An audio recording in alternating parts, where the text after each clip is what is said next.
Welcome back to part 4 of our adventure through the pages of the book The Feather Thief. This week, we're thrilled to have Jason Weckstein return to the conversation. Jason, as you might recall, is not only an enthusiastic fly fisherman and fly tyer, but also an amazing ornithologist. We had such a great time with him last week, and he's back this time with even more laughs, more stories, and an extraordinary depth of insight into the quirky worlds of both fly tying and birdwatching. In this episode, we're diving into one of the birds mentioned, the Argus Pheasant. Shannon has some captivating info about these birds' remarkable feathers and the way that they produce the color blue, which they do in a super unique way in the bird world. We also get into the curious similarities and striking differences between fly fishing and birdwatching. We're so grateful that Jason could join us again. He certainly knows how to make this subject come to life with a mix of humor, wonder, and just fun conversation all around. Jason is an associate curator of ornithology at the Academy of Natural Sciences of Drexel University, an associate professor in the Department of Biodiversity, Earth, and Environmental Science at Drexel University. As always, you also have John Bates, Shannon Hackett, Amanda Marquardt, and myself, RJ Pohl, here for Birds of a Feather Talk Together. Okay, go grab your binoculars and let's get into it. So do we want to get into, Shannon, I know you wanted to talk about the Argus Pheasant at some point. I did want to talk about it for probably what's going to seem like a bizarre reason to you, because one of the things that bothers me the most about this book, and I really enjoy it, but is the repeated statement that a specimen without a tag has no value. And that I don't agree with at all. It certainly has less value, but it has value. And my illustration of this is going to come in a second. So I was transfixed by the idea of this of Edwin Rist as a 14-year-old. So this is on page 76 of the printed book that I have access to. I don't know if it's on different page numbers and different versions, but he's being introduced to this McLean site as a place where bird feathers are being sold. And he gets to an Argus pheasant, and this is how it's described. The Argus pheasant, a near-threatened bird that roams the lowland hill forests of the Malay Peninsula, is prized by fly tyers for its 30-inch quills that are marked with olive-colored eye spots known as ocelli. Linnaeus named the species after Argus pantopes, the 100-eyed giant from Greek mythology that never slept. McLean sold the feathers for $6.95 an inch, making a single quill worth more than $200. And when I read that, if you look up pictures of an Argus pheasant, you'll know why they're so attractive. But Argus pheasant, so I'm connecting it to modern things, which is there's lots of really interesting things about Argus pheasants. You should go look at videos of their displays. In fact, they're so kind of open with their displays. There's pictures all over zoos, videos all over zoos of them displaying around the feet of people. But anyways, that the thing that's never mentioned in any of these accounts is that the rachis of the wing feather of Argus feathers are blue.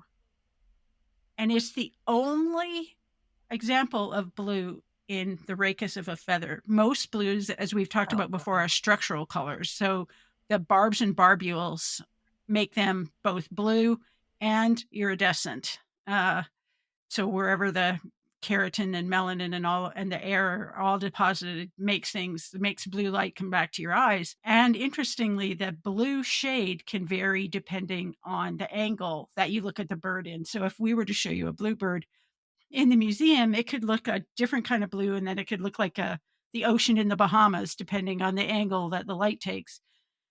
But the pheasant, that Argus pheasant rachis feather, is strangely shaped. It's kind of square, which is also unusual, and it's blue. And that's not mentioned, which I found interesting. So Chad Eliason, who works at the Field Museum, he decided one day he wanted to know why that feather was blue, how it got to be blue, how the rachis got to be blue, because it was so unusual. And so we bought a feather off of, because they're in zoos and stuff. So you can legally buy these feathers. So we bought a feather, and Chad, we decided we took it to the a specialized facility at Northwestern that could take a look on the top and inside of the feather, and try to figure out why it's blue, because that's so unusual. Why isn't something else? There's 11,000 species of birds. Why isn't something else made a blue feather, a blue rakist feather? But the really cool thing is that he learned, and you don't need to have a tag on you for people to understand this, so he looked in detail at the outside of the feather, and it turns out that the blue comes from these wrinkled keratin. The wrinkly keratin is on the top of that feather.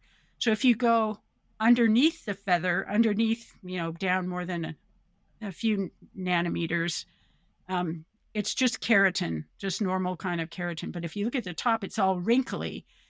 And it turns out those wrinkles are why that is blue. And so the depth of the wrinkles and the spacing of those wrinkles helps us understand the blue part of this feather. So it's structural color as well, then?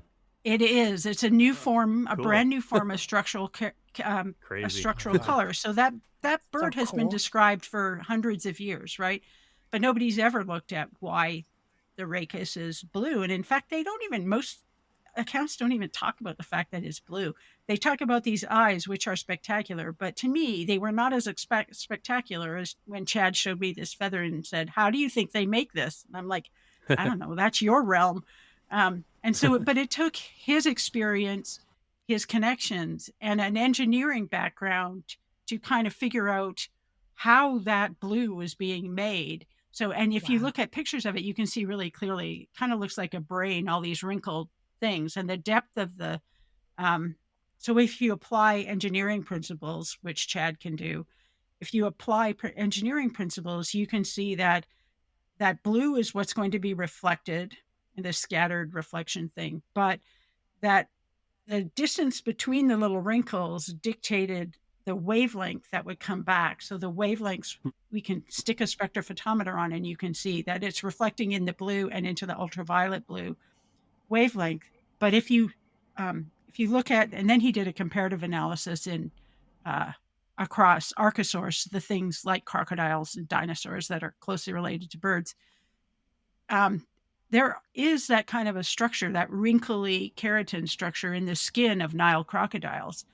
So he looked at that as a comparison, and the reason they're not blue is that they're separated further apart than the separations of the wrinkles in the bird are.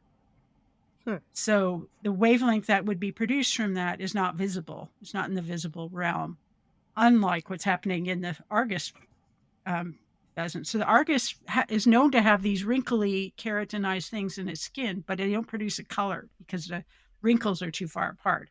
Well, if they're producing in the UV, maybe they're producing something that it's outside of visible light. You human is not the same as a visible light to a bird, whose visible light perceptions are in some wavelength superior to human.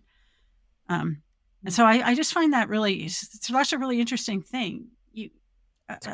Specimen collected 100, 200, 300 years ago could tell you something now that only the tools we have today could interpret.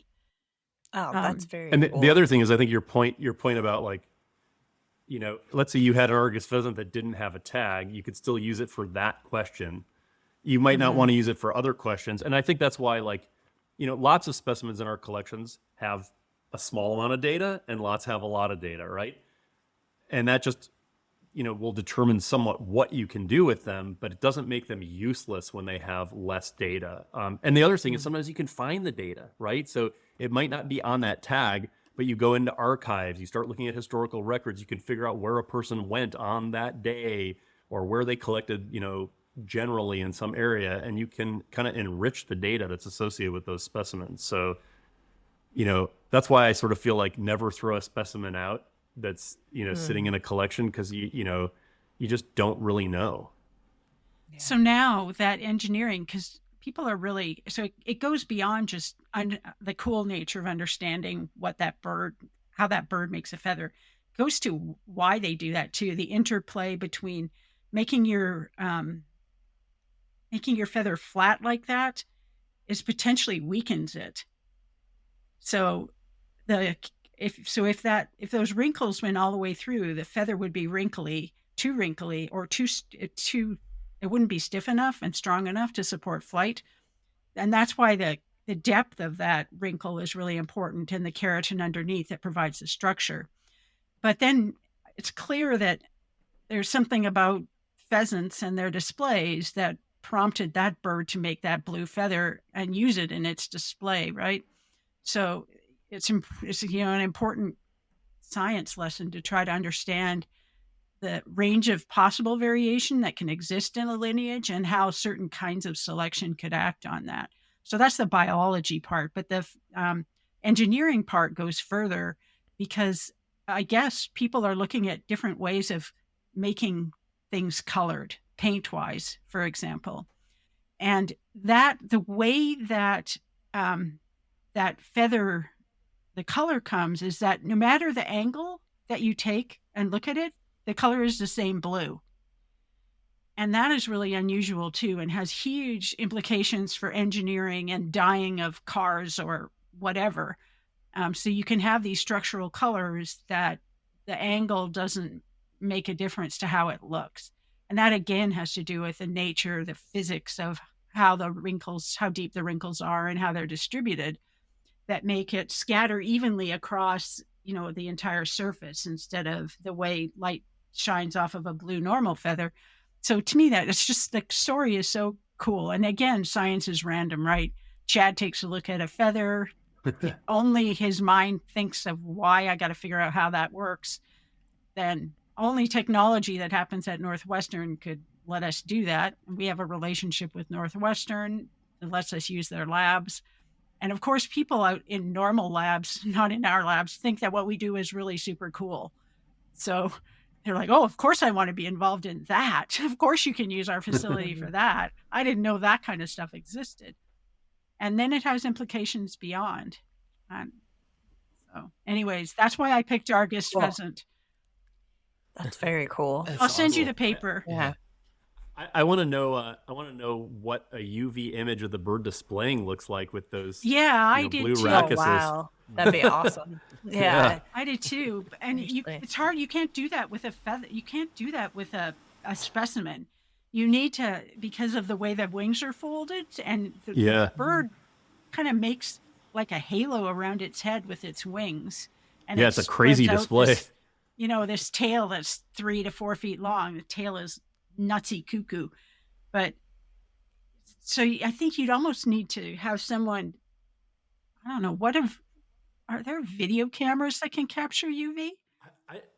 I don't think so. I mean, the reason that most cameras, I know this because my grad student John, who's going to come and visit the Field Museum, studies color. He's done this with parrots and then is studying color in toucans. And we actually have a camera setup. We have 2 camera setups. One is for just visible light, for things that we know don't have UV from checking them with the other camera. The camera that measures UV light, we actually had the filter removed from the sensor. So there's a filter over a sensor that all of our cameras have. Probably our cell phones have it too. Because UV light, it actually causes images to be blurry. You get what are called chromatic aberrations, where like, you even get this with visible light. If your lenses, like if you have a big telephoto lens and it's not specially coated glass, the different colors of the spectrum focus on different planes, and that leads to fuzziness in an image. So to not get the fuzziness in the image, they cut the UV light out. So we did that with a camera, like a used camera that we bought online that a lot of people have used, and then are using it for some projects where we're trying to measure that kind of stuff. But I don't know if it shoots fast enough. Like if you're shooting at I think he shoots at slow, like low ISOs. So it may be low shutter speed. So you might not be able to capture like a thing that's doing like its crazy thing. Yeah. Do you have an Argus Pheasant? We do. Yeah. You should ask him to take some UV images, at least of the wings. We can't tell exactly, but we might get a little hint. Okay. I'll write that down. People That's didn't very know what cool. birds of Cool. paradise looked like to females until they started climbing in trees with high-speed videos and looking at a male bird of paradise from the vantage view of where the female actually sits. So, and that was really novel, right? Because females aren't looking straight on at these Yeah. birds. They're looking down on them a lot of the time. And that revolutionized the behavior. I wanted to bring up something about these birds that I've always found fascinating, and that is when I was a little kid, I used to read the American Birding Association magazine, and I can still remember a guy describing being in the range of these birds and being able to hear a whole bunch of them and not being able to see them. So as big as these birds are and as absolutely wild as their displays are, when they don't want to be seen, they can be really hard to find and get a look at. That's Oh, wow. crazy. Yeah, and they're Cool. probably like out in the forest somewhere, right? So they're not like displaying like out in a road or out in some open spot. The ones that are on video are from zoos. It's interesting that accounts say they don't like riverine habitat. They like the centers of Oh, okay. pretty mature forests, at Yeah. least in some of the places that they're at, which is, interesting again too. So they clear, just like a bunch of birds do. They clear out large areas, every stick, every rock, every twig, everything that gets in the way. They clear it out, and apparently they man that territory in the breeding season 40% of the daylight hours. Wow. They are in that arena 40% of the time, which is no wonder they immediately hop to it when a female comes in. It's like, oh my God, I've been waiting here forever. How long do I have to wait here? Got to take my chance while I have it. Exactly. Yeah. I mean, Shannon, where are these birds? and you can find them in the Malay Peninsula, in Borneo, Okay. Sumatra, places like that. There's 2 different subspecies, but they have been split and lumped as species or not in the past. Then there's this really cool story about a feather, an aberrant feather that was found. I didn't know this until Chad forced me to get obsessed with Argus pheasant feathers. But there was a feather that was single feather, part of a feather actually, that was found, and it was described as a different species because the feather is weird. It's kind of symmetrical. Most bird feathers are asymmetrical, the wing feathers. It helps with maintaining loft in flight. But this feather was symmetrical. The eyes on both sides of the rachis were symmetrical. And it was described initially as a separate species, and then it was described as an extinct species. And then people are like, I don't know, One feather. part of one feather. That's all they had. I don't even That's think it was the amazing. whole Wow. feather. But then, more modern times, people looked at it and decided that nobody's ever seen that feather anywhere, ever, in any specimen, Jeez. on the floor of any forest anywhere. So they think it was an aberrant growth pattern in a feather. So, and it turns out people who have looked, none of the specimens in museums have feathers that kind of look like that. So that's a scientific mystery solved in Wow. modern times with comparative That's material. So Crazy. Very cool. I imagine there were some heated arguments about that at the time. If I had to lay bets on that, I would lay that bet down. Knowing avian systematists as we do. Yeah. Exactly. The most trivial thing is something worth arguing over. So Well, that's why I picked Argus pheasant. It had more to tell than just Edwin Rist calculating how much a single tail feather might fetch in the black market of fly feather tie purchasing. Also, he would have needed like a giant cart to carry out the Argus pheasants, probably instead of just his suitcase. It would have been a little harder to smuggle it out the window or whatever he did. So how big are they? Are they like the size of a turkey almost, or So they're bigger. They're longer than a green peafowl or a peacock, common peacock. Oh, wow. Yeah. Oh, So okay. they're really long birds. I mean, their Body- tails are 3 to 4 feet long. Okay. Wow. So, and they use those tails in their displays. It's wild to watch their displays. Absolutely wild. Yeah, the little ocelli are really crazy too. Rick Prum gave a talk about them too. Like the ocelli are, they change in size up the tail feather. That's right. And They get I smaller. think that, and I think the angle that they hold it at makes them look as if they're all perfectly equal in size when the female's looking at them. It's some kind of weird, Oh, cool. yeah, it's craziness. That's so cool. That's some strong natural selection right there. Yeah. Talk about Right. obsessed, right? Those birds must be Sexual obsessed. selection, yeah. Yeah, sexual Yeah. selection. Yeah, sorry. Well, Well, I if didn't if get it's that right. displays, Both. if the displays are important enough to make a feather be advantageous in a way that no other bird feather has been advantageous, then, the optical illusion of that is not surprising, I guess. Yeah. It's the evolutionary version of, is the dress blue, or is the blue and black, or gold and white? Oh, yeah, that one. Yeah. And which do you prefer? Right. Exactly. Which do you like better? Well, that depends on your eyes, right? Because some people actually only see that dress as gold and white, and others. I only see it one way, Shannon. Which do you see? Do you see it both? I don't remember which one I see. Do you see it both though? I It's always blue thought and it was- black to me, and some people never see blue and black.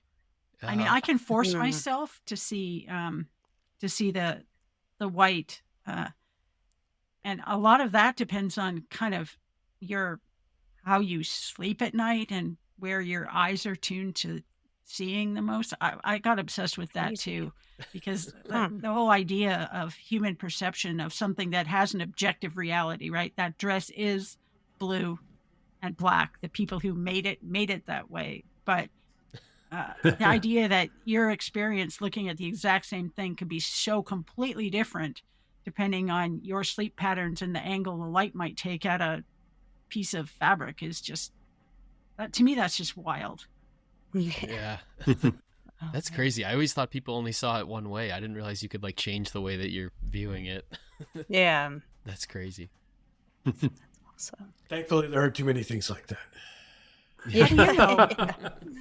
How do you know? We don't know what that Um, Argus pheasant looks like to other Argus pheasants yet. Fair enough.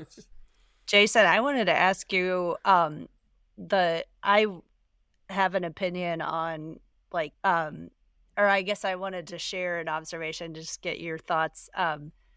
I started fly fishing before I started bird watching, and I really haven't been fly fishing since I've been in Illinois, and that's where I've started bird watching. And my impression, like when RJ and I are out bird watching and we encounter someone else who's also bird watching, like there's tons of information sharing, and like people will actually like point out like what they're looking at. And when I'm on a river fishing, it's like completely different.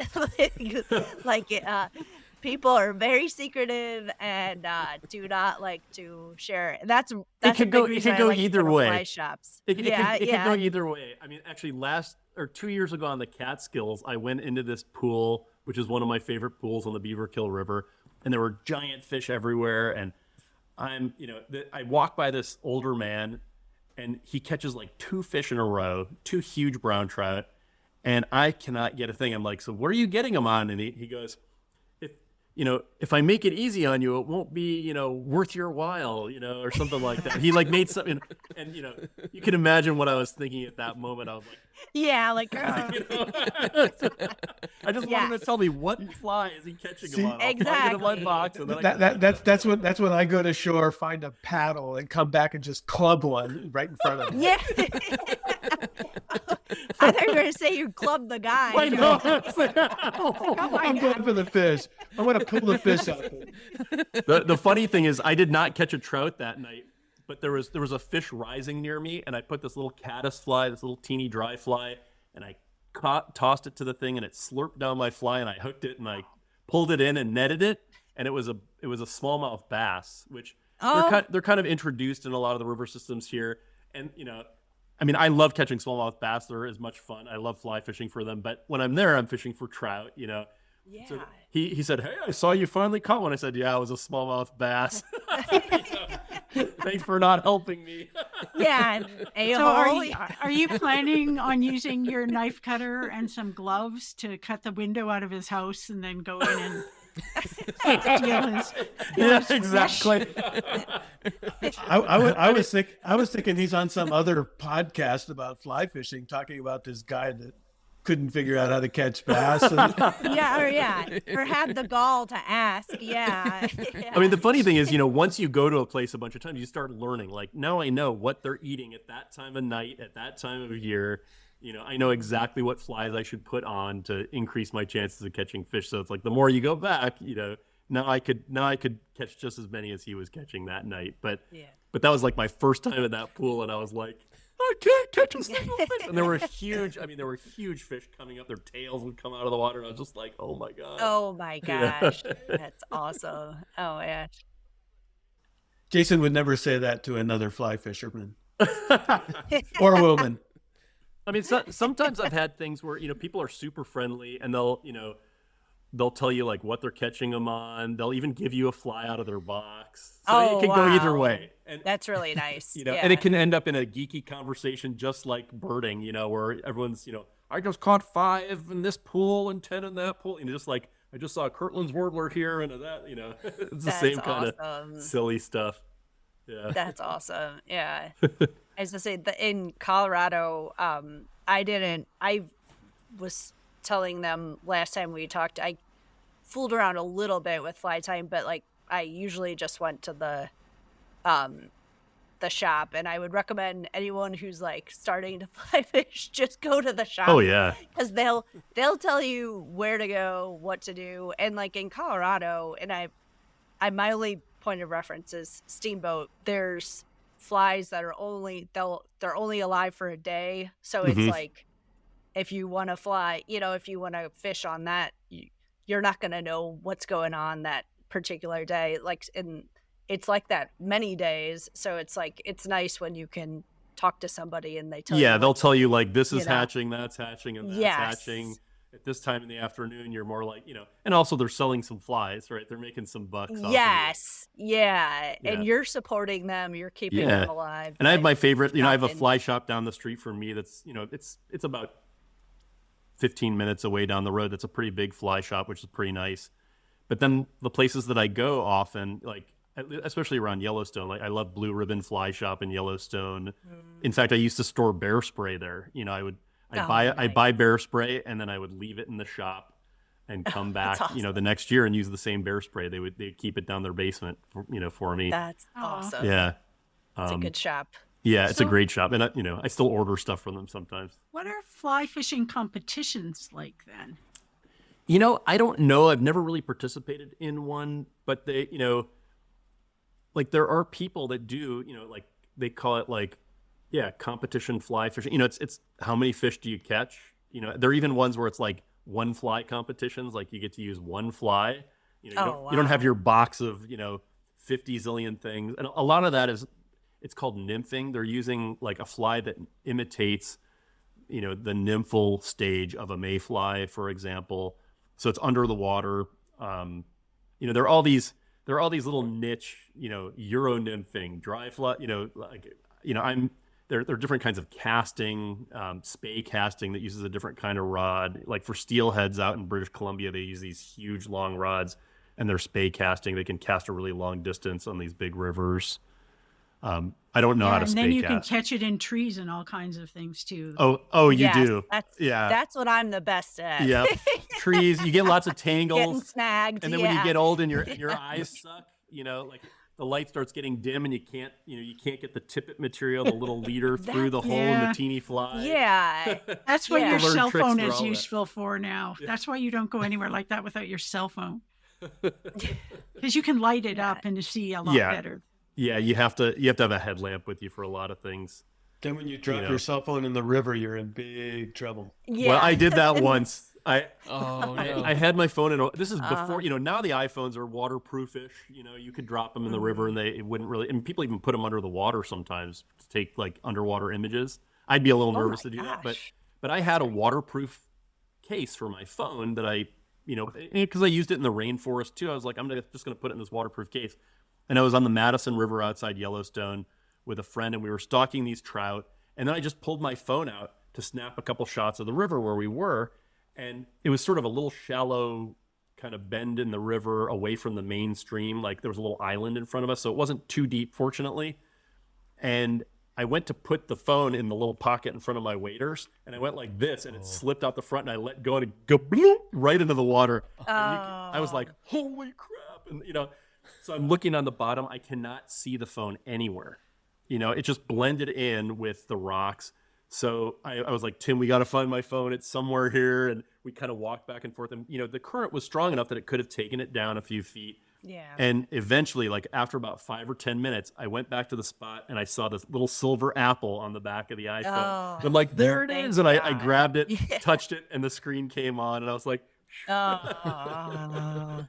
the waterproof case works. And I had that was like the last couple of days of the trip. So I had like a trip worth of pictures on it. It would have been depressing. Pictures. Yeah. Yes. Yeah. Oh my gosh. I belong to Trout Unlimited. Oh, cool. It's this great conservation organization. And in the December issue, they had this article. It was called A Quaint and Harmless Hobby, and it was all about fly tying. It was actually a column, and it was just this. It's actually the author of Trout Bum. He wrote this column. Oh, cool. And I thought because the title of the article is A Quaint and Harmless Hobby, I was curious if it was like something ironic, like related to what we were talking about. Yeah. Like how it's not harmless at all in some instances. This was actually just talking about the joy and the experience of a fly tying. And I circled a section that I wanted to read to you guys. He said, I try to make the best flies I'm capable of, but my goal as a tyer is no longer perfection if it ever was. Once I decide how a pattern should be, its proportions, color, texture, and sense of either elegance or folk art funkiness, I want them all to be that same way, but I recognize that they're expendable. Like money, food, or firewood, flies are useless until you use them up. So I thought that was really cool. That's great. Yeah, and kind of like how you live, Jason. Yeah. Yeah. Like you're giving them to friends. I would never do that. Yeah. Amanda, I thought you were the nice one. That's how good Jason is. Yeah. Some people get into it because they think they're going to save money, and initially that's what I did. I was like, oh, there was a little pattern that we were using that looks like a worm. And I was like, that's so easy. It's a little piece of chenille with some thread. I could tie a zillion of those, and why pay $3 each one, right? And that one's one where you could save money. But once you go down the rabbit hole, you're not going to save money. The hooks are expensive. I mean, but it's so much fun. It's a worthy investment in stuff because it's fun. That's awesome. Yeah. That is awesome, man. Jeez. It's been fun talking with you. Yeah, it's fun talking to you guys too. I've been enjoying the This has been podcast. awesome. I want to have you back. We should do some toucans. I think of you Oh, when that'd I be think great. of doing new species. Yeah, I love toucans, as you both know. Yeah, we're doing some cool stuff with toucans too. So, well, John will probably talk about it. John asked if we could give some kind of a presentation when we come, and John Merwin is a great speaker, and he's doing cool stuff with eBird data to look at color. He's like reconstructed all kinds of cool, old time patterns that people had looked at, but with modern data. So pretty cool. Aren't students awesome? Yes, they're way smarter than I am. So That's right. they're doing all the things I dreamed of doing, but I had no idea how to do any of it. And also some of it wasn't awesome. possible. Yeah. Like you couldn't sequence a genome, now you can sequence a genome for a few $100. Oh. I always tell people that being around graduate students ages me in reverse. Yep. So It does. They keep yeah. me young. They keep my brain moving. Yep. And actually, I like them so much. They make me hopeful for the future in a way that looking at other 60-year-olds don't. So Depends on how fast they ask you to read something.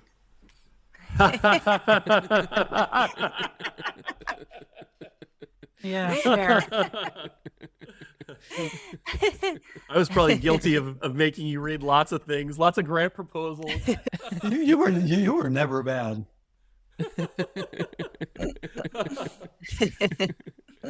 But Jason is uber prepared for everything he does.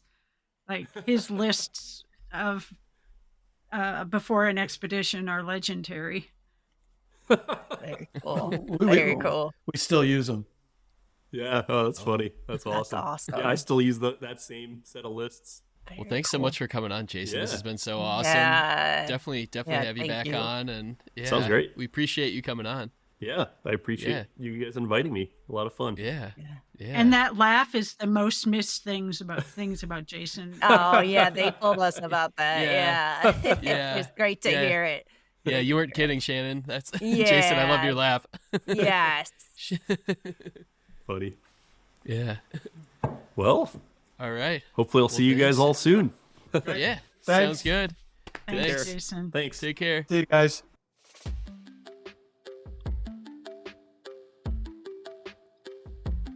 Thanks everyone for listening. We'll be back with more Feather Thief next week. Only 2 more weeks until we interview the author, Kirk Wallace Johnson. So get ready for that because it's going to be wild. Reminder, if you have a question for us, you can reach us at podcast.birdsofafeather@gmail.com. If you're enjoying this, please leave us a review and share with someone who you think would enjoy. We really appreciate it, and that would help us out. All right, see you all next week. Love you all.